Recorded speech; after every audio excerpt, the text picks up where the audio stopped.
Today I'll be introducing the PS6000L Active Core Phase Shifter.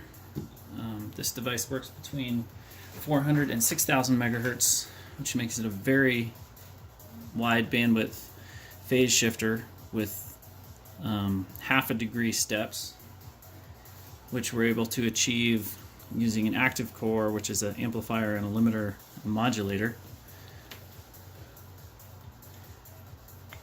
powered simply from micro USB. Boots up at 0 degree phase shift, and then you can change it in standalone mode like so. It has a RF out and an input on the back, both SMA. It is a unidirectional device intended for high-level signals of -10 to +10 dBm.